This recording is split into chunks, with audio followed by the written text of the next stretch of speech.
All right, so I start every day with starting a fire. And we are continuing what we've been doing so far, which was I treated the Johnson grass, and then you guys watched me come through and string trim it, and then you watched me go ahead and rake it up into these piles. Now I'm gonna be picking it up in the wheelbarrow and burning it in the fire. So we have 2 fire pits, one in the backyard, one in the front yard. They're both temporary. When we're done with both of them, I'll dig them all up and fill them in and make them nice. But that means the raking I did in this backyard can be burned in the backyard, and the raking I did out front can be hauled to the other one. Here's what we got left in the backyard. Small little piles, man. I'm thinking this will pick right up. We'll get it going. We'll get the fire going. We'll get it smoldering. That's it. This guy, I topped him twice and put an X down the middle of him. He came back to life. Oh, this is fun. I almost forgot. This is from a rotted tree that was over here and started breaking down and becoming topsoil. So I'm going to spread that first before I pick this up. I think we'll spread it on these banana trees. If you notice, banana trees look a lot like a bird of paradise. They're just a little different. There's a banana right there. Well, got a package. I'd put the address on there, but you'd come over. So we'll go back out in a second to show you what I was going to show you. This is for my brother. Okay.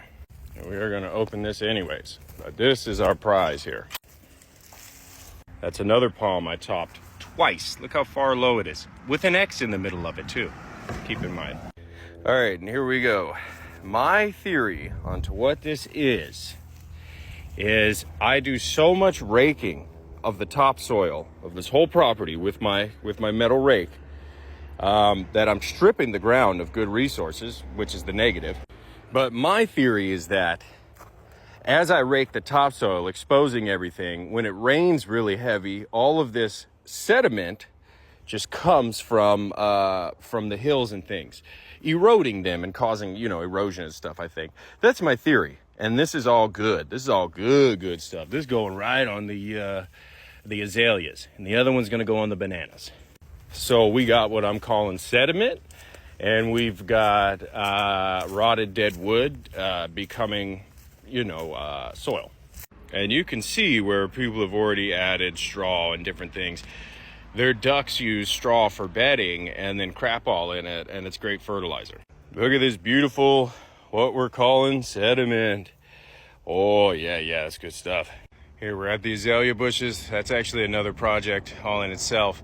But my mom is the one who's really the MVP here.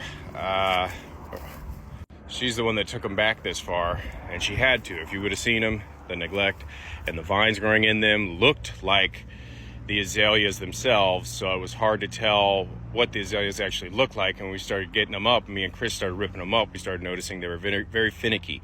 And then my mom came in and cleaned them up. That's all in a video on my previous TikTok. I don't know how to retrieve any of those files, so that's a real bummer. That was a year of work basically gone. But anyways, here's their duck straw. And then I'm continuing on right here. It looks a little messy because I haven't got all the vines out of it yet. You got to physically dig them up. There's one right there. Okay, when it gets watered in, it'll be nice and neat. You can tell the difference. Right here is what's covered.